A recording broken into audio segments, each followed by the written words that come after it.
Hello दोस्तों, तो देवभूमि ज्ञान दर्शन में आपका बहुत बहुत स्वागत है। तो आज से स्टार्ट हो रही है आपकी उत्तराखंड इतिहास की क्लासेस। ठीक है, तो ये आज का आपका उत्तराखंड का भाग पहला है। तो आज हम देखेंगे आपके उत्तराखंड इतिहास में प्रागैतिहासिक काल और आद्य ऐतिहासिक काल को। ऐतिहासिक काल आपका बड़ा है, उसको हम बाद में डिस्कस करेंगे। प्रागैतिहासिक काल,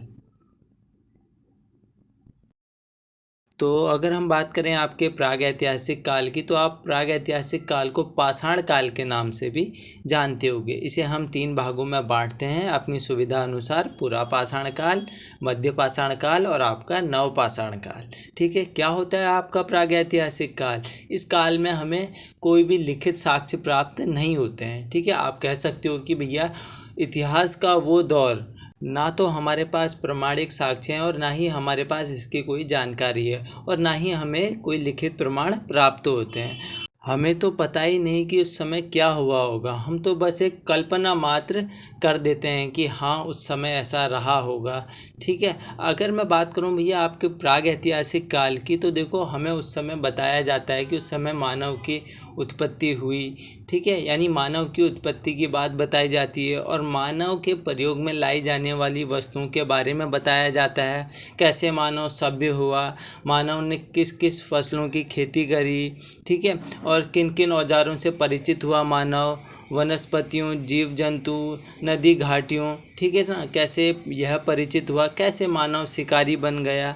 ठीक है, हमें बताया जाता है ये सब प्रागैतिहासिक काल में।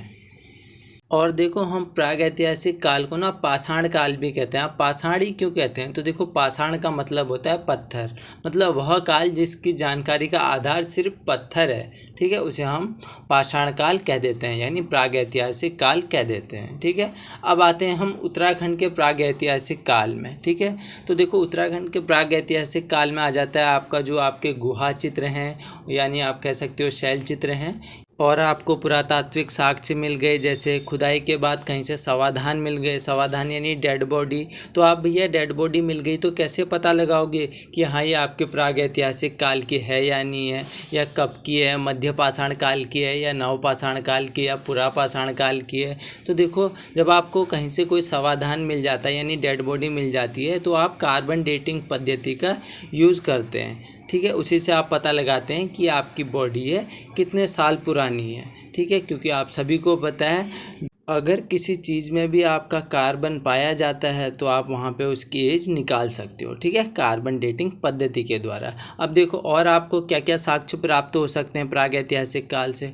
देखो, उस समय के आपको कप मार्क्स प्राप्त हो सकते हैं। ठीक है, और गुफा चित्र भी आपको प्राप्त हो सकते हैं। तो ये सभी आपके क्या हैं, एक साक्ष्य हैं आपके। ठीक है, तो आज हम बात कर रहे हैं आपके उत्तराखंड के प्रागैतिहासिक काल की। तो देखो, सबसे पहले हम देखते हैं भैया आज अल्मोड़ा में आपकी जो लाखू उड्यार है उसे। लाखू उड्यार, तो देखो लाखू उड्यार यानी उड्यार का अर्थ होता है भैया गुफा। ठीक है, यह आपकी एक प्राचीन गुफा है और यहाँ पे प्राचीन गुफा चित्र भी आपके प्राप्त होते हैं। तो देखो, अगर मैं बात करूँ लाखू उड्यार की, तो यह स्थित है आपका दलबैंड बाड़ी छिना अल्मोड़ा में। ठीक है, सुयाल नदी के तट पर स्थित है आपका लाखू उड्यार। इसकी खोज किसने करी थी? 1968 में MP जोशी जी द्वारा इसकी खोज की गई थी। और यहाँ से मानव व पशुओं की लाल रंग की आकृतियाँ हमें प्राप्त होती है। ठीक है, अब देखो, अब बात आई है अल्मोड़ा की। तो अल्मोड़ा में आपकी स्थित गुफाएं हैं, उन्हें याद रख लेना: फड़कानौली, पेटसाल, लुएथाप और फलसीमा। ये सभी आपकी अल्मोड़ा में स्थित है और इन सभी की खोज करी थी यशोधर मठपाल जी ने। ठीक है, तो ये सभी अल्मोड़ा में स्थित है। तो एक एक करके देखते हैं फिर। तो सबसे पहले बात करते हैं हमारे फड़कानौली गुफा की। तो देखो, फड़कानौली गुफा की खोज 1886 में यशोधर मठपाल जी द्वारा की गई थी। ठीक है ना, और इस फड़कानौली में आपकी पंक्ति में बहुत मानव दिखाए गए हैं। अब हम देखते हैं अल्मोड़ा की अगली गुफा यानी पेटसाल गुफा को। तो पेटसाल गुफा आपकी स्थित है पूनाकोट गांव अल्मोड़ा में। और पेटसाल की खोज किसने करी थी? यशोधर मठपाल जी द्वारा यह गुफा आपकी खोजी गई थी। और यहाँ पे हमें कत्थई रंग के शैल चित्र भी प्राप्त होते हैं। तो अब हम बात करते हैं अल्मोड़ा की अगली गुफा यानी लुएताफ गुफा की। अगर मैं बात करूं लुएताफ गुफा की तो इसकी खोज भी आपकी यशोधर मठपाल जी ने करी थी। और यहाँ पर हमें लाल रंग के जो हैं वो सर्वाधिक चित्र प्राप्त होते हैं। और लुएताफ गुफा के पास ही स्थित है आपका कसार देवी मंदिर, और कसार देवी मंदिर से हमें 14 नर्तकों का सुंदर चित्रण भी प्राप्त होता है। तो अब हम देखते हैं अल्मोड़ा की अगली गुफा यानी फलसीमा को। तो फलसीमा गुफा में योग मुद्रा व नृत्य मुद्रा में हमें आकृतियाँ प्राप्त होती हैं। तो अब बढ़ते हैं आगे की ओर। अब हम बात कर लेते हैं भैया जो आपके देवी धुरा में समाधियाँ हमें प्राप्त हुई थी उनके बारे में। तो यहाँ से आपको क्या क्या चीज़ें ध्यान में रखनी है। तो देखो 1856 आपका सन चल रहा होता है और इस समय जो आपके कुमाऊँ कमिश्नर होते हैं वह होते हैं हेनरी रैमजे। ठीक है, अब हेनरी रैमजे कुमाऊँ कमिश्नर बन के आते हैं और हेनरी रैमजे के नेतृत्व में ही उत्तराखंड में सबसे पहले आपका उत्खनन का कार्य प्रारंभ होता है, यानी खुदाई करवाई जाती है सबसे पहले। ठीक है, किसके काल में? हेनरी रैमजे के काल में। तो आप यहाँ पे कह सकते हो कि हाँ भैया जब हेनरी रैमजे आता है तो प्राग ऐतिहासिक इतिहास की वह नींव रखेगा। ठीक है, आप ऐसा कह सकते हो क्योंकि सबसे पहले खुदाई यही करवाता है हेनरी रैमजे। ठीक है, अब देखो हेनरी रैमजे खुदाई करवाता है, वह किससे करवाता है? वह करवाता है WJ हेनवुड से। ठीक है, हेनरी रैमजे एक व्यक्ति को नियुक्त करता है जिसका नाम होता है WJ हेनवुड। वह उत्खनन का कार्य शुरू करता है और सबसे पहले कहाँ शुरू करता है उत्खनन का कार्य? वह करता है देवीधुरा चंपावत में। कब? 1856 में। फिर उसे कुछ समाधान प्राप्त होते हैं और यह इसकी जो है वो प्रथम खोज होती है। ठीक है, यह प्रथम खोज होती है और फिर इतिहासकार होते हैं आपके व्हीलर और इतावली। तो यह देवीधुरा से प्राप्त समाधानों को जांच करते हैं, उनको जांचते हैं और फिर महापाषाण कालीन इन्हें बताया जाता है, यानी ये बताते हैं कि ये नवपाषाण काल के हैं। अब देखो सबसे पहले खुदाई करवाता है WJ हेनवुड। तो देखो उत्तराखंड में ना पुरातत्व का जनक किसे कहा जाता है? उत्तराखंड में पुरातत्व का जनक कहा जाता है WJ हेनवुड को। ठीक है, क्योंकि इसी ने सबसे पहले उत्खनन का कार्य किया था। किधर? देवीधुरा चंपावत में। और 1856 में ही देवीधुरा से हमें और प्राप्त होते हैं, वह प्राप्त होते हैं कप मार्क्स जिसे आप ओखली कहते हो। ठीक है, फिर देखो एक और चीज़ याद में रख लेना कि 1877 में एक होते हैं रिबेट कॉर्नर। तो रिबेट कॉर्नर द्वारा अल्मोड़ा में जो आपका द्वारा हाट है, द्वारा हाट के चंद्रेश्वर मंदिर में 200 कप मार्क्स आपके खोजे जाते हैं जो कि 12 समांतर पंक्तियों में हमें वहाँ पर प्राप्त होते हैं। तो अब हम कुछ और गुफाएं देख लेते हैं फिर, जैसे आपकी ग्वारखिया उड्डीयार। ठीक है, ग्वारखिया उड्डीयार कहाँ स्थित है भैया? यह स्थित है आपकी चमोली में। और चमोली के कौन से गांव में स्थित है? वह स्थित है डुंगरी गांव चमोली में, अलकनंदा नदी के तट पर स्थित है। ठीक है, और इसकी जो आपकी खोज की गई थी ना वो राकेश भट्ट जी द्वारा की गई थी। ठीक है, लेकिन इसका जो अध्ययन किया था ना वह किया था यशोधर मठपाल जी ने। ठीक है, और यशोधर मठपाल जी ने कहा कि यहाँ पे हमें भैया पशुओं की आकृति प्राप्त होती है। ठीक है, मानव की, भेड़ की, लोमड़ी, बारहसिंगा, इन सभी की आकृति हमें यहाँ पे प्राप्त होती है। तो मठपाल जी ने यह भी कहा कि यहाँ पे हमें 41 आकृतियाँ प्राप्त होती है जिसमें 30 मानव की हैं, 8 पशु की है और 3 पुरुषों की आकृति है यहाँ पर। और ग्वारखिया उड्डीयार में मनुष्य को त्रिशूल रूप में दर्शाया गया है। और अगर मैं बात करूं इस ग्वारखिया उड्डीयार की तो देखो यहाँ पर हमें पशु चारक संस्कृति के भी प्रमाण प्राप्त होते हैं, यानी एक पशु को भगाता व्यक्ति हमें यहाँ पे दिखाई पड़ता है। ठीक है, तो अब हम बात करते हैं आगे किमनी गांव की। तो देखो भैया किमनी गांव स्थित है आपका थराली विकासखंड चमोली में। ठीक है, और यहाँ से हमें हथियार व पशुओं के शैल चित्र भी प्राप्त हुए हैं। अब हम बात करते हैं चमोली में स्थित है आपका मलारी गांव। और अगर हम बात करें आपके मलारी गांव की तो मलारी गांव स्थित है आपका एक तिब्बत से सटा हुआ गांव है चमोली में। ठीक है। और देखो इसकी जो खोज की थी यानी मलारी गांव का जो उत्खनन का कार्य किया था सबसे पहले, वो किया था 1956 में शिव प्रसाद डबराल जी ने, जिन्हें आप चारण के नाम से भी जानते होंगे। तो मलारी गांव का उत्खनन का कार्य जो है वो शिव प्रसाद डबराल जी करते हैं और यहाँ से कुछ महापाषाणीय समाधान भी वह खोज निकालते हैं। और अगर मैं बात करूँ आपके मलारी गांव की, तो आपने याद में रखना है कि सन 2002 में गढ़वाल विश्वविद्यालय के कुछ अध्ययनकर्ताओं द्वारा भी यहाँ पे रिसर्च का काम किया गया था और यहाँ से हमें 5.2 kg यानी 5 किलो 200 ग्राम का एक सोने का मुखौटा भी हमें यहाँ से प्राप्त होता है। ठीक है। और कुछ हमें यहाँ से मृत भांड भी प्राप्त होते हैं। मृत भांड यानी मिट्टी के बर्तन। ठीक है ना। अब देखो जो आपके समाधान हमें प्राप्त हुए, ये ऐसा कहा जाता है कि ये पाषाणकालीन जो है समाधान है। ठीक है ना। अगर मैं बात करूं भैया मलारी गांव की, तो मलारी गांव से हमें सैंधवकालीन के भी प्रमाण प्राप्त होते हैं। ठीक है। सैंधवकालीन सभ्यता के भी जो है प्रमाण यहाँ से हमें प्राप्त होते हैं। और अगर मैं बात करूं मलारी गांव की, तो आप इसे कह सकते हो कि ये भैया उत्तराखंड का प्रागैतिहासिक गांव है, क्योंकि यहाँ से हमें भैया जितनी चीज़ें मिलती हैं वो कहीं से हमें प्राप्त नहीं हुई है। ठीक है। और अगर मैं वहीं पे बात करूं अल्मोड़ा की, तो देखो सबसे ज़्यादा समाधान हमें अल्मोड़ा से ही प्राप्त होते हैं और गुफाएँ भी हमें अल्मोड़ा से ही प्राप्त होती है। इसीलिए हम उत्तराखंड में प्रागैतिहासिक कला का जो केंद्र कह सकते हैं वह अल्मोड़ा को कह सकते हैं। ठीक है। इतना भी आपने याद में रखना है। आशा करता हूँ आप डिफरेंस समझ पा रहे होंगे। और अगर हम और बात करें आपके प्रागैतिहासिक काल की, तो देखो भैया सबसे पहले हमें जो समाधान प्राप्त हुआ देवी दुर्रा से प्राप्त हुआ। ठीक है। फिर अल्मोड़ा से भी कई समाधान प्राप्त हुए। एक हमें रामगंगा घाटी से जो कंकाल प्राप्त हुआ ना, उसे आदि मानव का कंकाल बताया जाता है, क्योंकि वो बहुत बड़ा कंकाल था आपका। ठीक है। तो अब हम बात कर लेते हैं एक और गुफा जिसका नाम है हुडली गुफा। किधर है आपकी हुडली गुफा? वह स्थित है उत्तरकाशी में। ठीक है। और अगर मैं बात करूं आपकी हुडली गुफा की, तो यहाँ से हमें नीले रंग के भैया शैल चित्र प्राप्त होते हैं। ठीक है। इतना भी आपने याद में रखना है। अगर वहीं पे और मैं बात करूं आपके ताम्र उपकरण की, तो देखो भैया 1951 में आपका हरिद्वार में स्थित है बद्राबाद। ठीक है ना। बद्राबाद के नहर का निर्माण का कार्य चल रहा था, तो वहाँ पे हमें कुछ ताम्र उपकरण प्राप्त हुए। फिर 1952 में यज्ञदत्त शर्मा जी ने उन उपकरणों का विश्लेषण किया और बोला कि यह तो महापाषाणकालीन है। ठीक है। ऐसा बताया गया।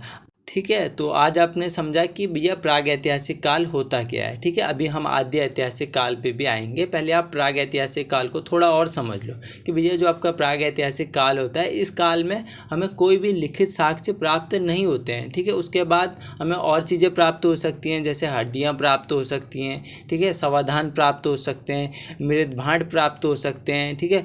गुहा चित्र प्राप्त हो सकते हैं, शैल चित्र प्राप्त हो सकते हैं। ठीक है। तो ये सभी क्या है आपके ऐतिहासिक काल के अंतर्गत आ जाते हैं। अगर वहीं पे मैं बात करूं आद्य ऐतिहासिक काल की, तो देखो आद्य ऐतिहासिक काल वह होता है ना, अगर आप भारतीय इतिहास को पढ़ेंगे तो आपको सिंपल सी परिभाषा मिल जाएगी कि लिखित साक्ष्य तो हमें वहाँ पे मिलते हैं, लेकिन उन्हें पढ़ा नहीं जा सका है अभी तक। ठीक है। और भारतीय इतिहास में हम रखते हैं आपके सिंधु घाटी सभ्यता को और वैदिक सभ्यता को भी रख देते हैं। ठीक है। और कहीं कहीं पे हम रखते हैं भैया जो आपकी वैदिक सभ्यता है उसे ऐतिहासिक काल में रख देते हैं। ऐतिहासिक काल क्या होता है? जहाँ पे हमें लिखित साक्ष्य भी प्राप्त होते हैं। ठीक है। तो अब हम बात कर लेते हैं आपके आद्य ऐतिहासिक काल की। अगर मैं बात करूं उत्तराखंड में आद्य ऐतिहासिक काल को लेकर, तो देखो उत्तराखंड में ना आद्य ऐतिहासिक काल हमारा है ही नहीं। ठीक है। ज़्यादा नहीं है, कह सकते हो एक आध है। ठीक है। उसमें भी हमें कुछ जानकारी ठीक ठाक प्राप्त नहीं होती है। ठीक है। अगर मैं बात करूं उत्तराखंड की, तो इसीलिए हम आद्य ऐतिहासिक काल में पौराणिक ग्रंथों को रखते हैं। ठीक है ना, कि पौराणिक काल में क्या क्या हुआ। ठीक है। तो आप कह सकते हो इसे वैदिक काल भी आप कह सकते हो। अब आपके माइंड में आएगा कि सर आपने तो बोला कि आद्य ऐतिहासिक काल में हमें लिखित साक्ष्य तो मिले नहीं है, उन्हें मतलब पढ़ा नहीं जा सकता है, उन्हीं को हम आद्य ऐतिहासिक काल में रख सकते हैं। तो जो आपके पौराणिक ग्रंथ हैं और वेद हैं जिनसे हमें जानकारी प्राप्त होती है उत्तराखंड को लेकर भी और आपके कई चीज़ों को लेकर, तो आप कैसे कह सकते हो कि हाँ ये आद्य ऐतिहासिक काल में आता है? तो देखो बातों को ध्यान से समझना। ठीक है। तो देखो, अगर मैं बात करूं आपके वैदिक काल की, तो यहाँ पे समझना कि वैदिक काल में भैया आपकी भाषा और बोली तो थी आपकी, ठीक है, भाषा बोली ज़रूर थी, लेकिन उनकी कोई लिपि नहीं थी, ठीक है ना। उस समय के जो भी लोग थे वो लोग इतने बुद्धिमान थे कि जो भी बातें थे ना वो सुन सुन के याद में रख लेते थे, ठीक है। और सुन सुन के फिर अपनी पीढ़ी को सुना सुना के उन्होंने ये जो अपनी परंपराएं हैं वो आगे पहुंचाई, ठीक है। फिर क्या हुआ, फिर समय बीतता गया, ठीक है, पीढ़ी दर पीढ़ी बातें आगे पहुंचती गई। तो वैदिक काल में क्या हुआ ना, बहुत लंबे समय के बाद एक आपकी लिपि जो है वो विकसित हुई, ठीक है ना। और इससे पहले क्या होता था कि जो भी आपकी परंपराएं हैं उसको आप सुना सुना के पीढ़ी दर पीढ़ी आगे ले जाते थे, ठीक है। तो यहाँ पर आप एक बात समझ रहे हैं कि जो आपका लिखा गया है ना, कि जो आपका वेदों में लिखा गया है वो उस दौर में आपका नहीं लिखा गया है जिस दौर में आपका वैदिक काल चल रहा था। ये तो बहुत समय बाद जब आपकी एक लिपि विकसित हुई उसके बाद हमारा जो है ये सभी चीज़ें लिखी गई, ठीक है। इसके बाद जो है आपके वेदों का संकलन हुआ, ठीक है। तो वेदों का संकलन किसने किया, तो आप सभी को पता है वेदों के जो संकलन करता है वो कौन है भैया, वो है महर्षि वेदव्यास जी, ठीक है। ये सभी आपने याद में रखना है। चलो फिर आप कुछ बात कर लेते हैं हम आपके वेदों से, ठीक है। तो यहाँ पे ध्यान में रखना, हम वेदों की बात क्यों कर रहे हैं भैया, क्योंकि आपके आदि ऐतिहासिक काल में उत्तराखंड में देखो हमें जानकारी तो ज़्यादा प्राप्त होती नहीं है, ठीक है। तो हम इसीलिए क्या करते हैं भैया, जो हमारे पौराणिक ग्रंथ हैं, वेद हैं, उनसे जानकारी लेते हैं, ठीक है। और इतिहासकारों में कई मतभेद हैं, ठीक है। कोई वैदिक काल को आद्य ऐतिहासिक काल में रख देता है, कोई उठा के क्या कर देता है ऐतिहासिक काल में रख देता है, ठीक है। तो अलग अलग मतभेद हैं, आपको सिर्फ समझना है चीज़ों को, ठीक है। तो देखो भैया, अगर साहित्यिक स्रोत की बात करूँ तो वेद आपके होते हैं 4, ठीक है। 4 वेद होते हैं, ऋग्वेद, यजुर्वेद, सामवेद और अथर्ववेद, ठीक है। अब आपके वेद होते क्या हैं, तो देखो सूक्तों, प्रार्थनाओं, स्तुतियों, तंत्र मंत्रों तथा यज्ञ संबंधी सूक्तों का यह एक आपका संग्रह होता है, ठीक है। और वेदों के संकलन करता कौन है, संकलन करता, ठीक है, वह है महर्षि वेदव्यास जी, ठीक है। और देखो वेदों का नाम श्रुति भी है। अब श्रुति क्यों है, तो देखो इनको संकलन किए जाने से पहले क्या होता था ना, जो गुरुजी होते थे, गुरुजी अपने शिष्य को परंपरा अनुसार ये सभी चीज़ें सुनाते थे, ठीक है, सुनाते थे और एकदम कंठस्थ कराते थे, इसीलिए हम इसे श्रुति भी कह देते हैं, ठीक है। और देखो वेदों के ब्राह्मण होते हैं, ठीक है। अब मैं ब्राह्मण आपको इसीलिए बता रहा हूँ क्योंकि आगे जाके आपको बताया जाएगा कि हाँ, ऐत्रेय ब्राह्मण में जो है उत्तराखंड को उत्तर कुरुक्षेत्र कहा गया है, ठीक है। तो आपको पता होना चाहिए कि ये ब्राह्मण होते क्या हैं, ठीक है। तो देखो ऋग्वेद के जो ब्राह्मण होते हैं ना, वह होते हैं आपके ऐत्रेय एवं कौशिकी ब्राह्मण, ठीक है। और जो आपके सामवेद के ब्राह्मण होते हैं वह होते हैं पंचविश ब्राह्मण एवं जैमिनीय ब्राह्मण, ठीक है। और जो आपके यजुर्वेद के ब्राह्मण होते हैं वह होते हैं शतपथ एवं तैत्तिरीय ब्राह्मण, ठीक है। और जो आपके अथर्ववेद के ब्राह्मण होते हैं वह होते हैं गोपद ब्राह्मण, ठीक है। वेदों को अच्छी तरह समझने के लिए हम ये ब्राह्मणों का सहारा लेते हैं, ठीक है। तो अगर मैं बात करूं वेद की, तो देखो उत्तराखंड का जो सर्वप्रथम उल्लेख हमें प्राप्त होता है ना, वह प्राप्त होता है ऋग्वेद से। कहाँ से प्राप्त होता है, ऋग्वेद से प्राप्त होता है, ठीक है। जिसमें उत्तराखंड क्षेत्र को देवभूमि एवं मनीषियों की पूर्ण भूमि कहा गया है, ठीक है। फिर देखो अगर मैं बात करूं ऐत्रेय ब्राह्मण की, तो भैया ऐत्रेय ब्राह्मण में इस क्षेत्र को क्या कहा गया है, उत्तर कुरु कहा गया है, ठीक है। इतना भी आपने याद में रखना है। और देखो कौशिकी ब्राह्मण में कहा गया है ना कि जो वाक देवी का निवास स्थान है वह बद्री आश्रम है, ठीक है। इतना भी आपने याद में रखना है। अब देखो, अब हम बात कर लेते हैं पुराणों की। अगर मैं पुराणों की बात करूं तो 18 पुराण हैं, ठीक है ना। तो देखो स्कंद पुराण, स्कंद पुराण में हमें 5 हिमालयी खंडों का उल्लेख मिलता है, ठीक है। एक तो हो गया नेपाल, दूसरा मानस खंड और केदार खंड और जालंधर और कश्मीर, ठीक है। इसमें जो मानस खंड है और केदार खंड है ये आपके उत्तराखंड से ही रिलेट करते हैं, ठीक है। तो देखो मानस खंड को कहा गया है कि ये आपका कुमाऊँ क्षेत्र है, ठीक है ना।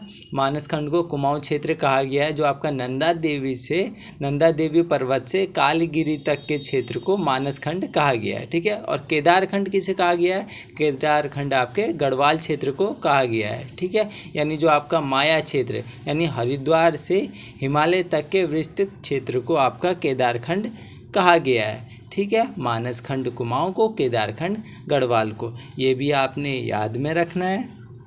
और देखो जो आपके बौद्ध साहित्य है ना पाली भाषा के, उन बौद्ध साहित्यों के ग्रंथों में उत्तराखंड क्षेत्र के लिए भैया हिमवंत शब्द प्रयुक्त हुआ है। ठीक है, ये भी आपने याद में रखना है। अब मैं बात करूं आपके ब्रह्मा पुराण है, वायु पुराण है, इनके अनुसार ना कुमाऊं क्षेत्र में किरात, किन्नर, यक्ष, गंधर्व और नाग आदि जातियां जो है वो निवास करती थी। ठीक है, ये भी आपने याद में रखना है। तो अब हम बात कर लेते हैं महाभारत की। जैसा कि आप सभी को पता है महाभारत में हमारे पर्व होते हैं। तो आदि पर्व में ऐसा कहा गया है ना कि अर्जुन जी का एरावल कुल के नागराज कौरव की कन्या उलूपी, ठीक है ना, उलूपी से विवाह हुआ था। वह विवाह आपका गंगा द्वार में हुआ था। ठीक है, और डॉक्टर कटौच जी का भी मत है कि जो आपका गंगा द्वार है ना, गंगा द्वार में तब नागों की राजधानी हुआ करती थी। ठीक है, और अगर मैं बात करूं आपके वन पर्व की, तो देखो वन पर्व में हमें उल्लेख मिलता है कि जो आपके पुलिंद राजा सुबाहु हैं, पुलिंद राजा सुबाहु की राजधानी श्रीनगर में थी।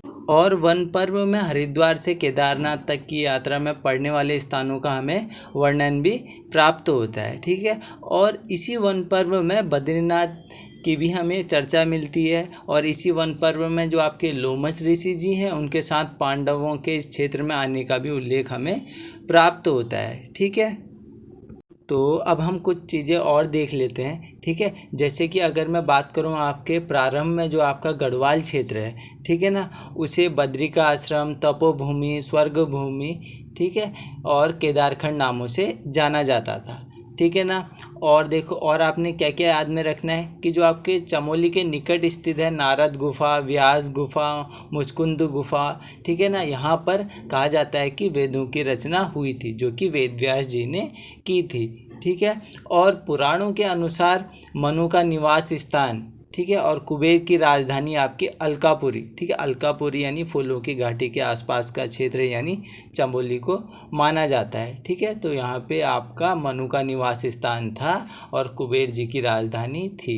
और अगर मैं बात करूँ वैदिक काल की, तो देखो वैदिक काल में गढ़वाल क्षेत्र में आपके दो प्रसिद्ध विद्यापीठ थे, एक तो बद्रिका आश्रम, एक कड़वा आश्रम। ठीक है, इतना भी आपने याद में रखना है। तो आशा करता हूँ ये वीडियो आपको पसंद आई होगी। अगर इस वीडियो से आपको थोड़ा बहुत भी ज्ञान प्राप्त हुआ है तो आप इस वीडियो को लाइक करेंगे, शेयर करेंगे और चैनल को सब्सक्राइब करेंगे।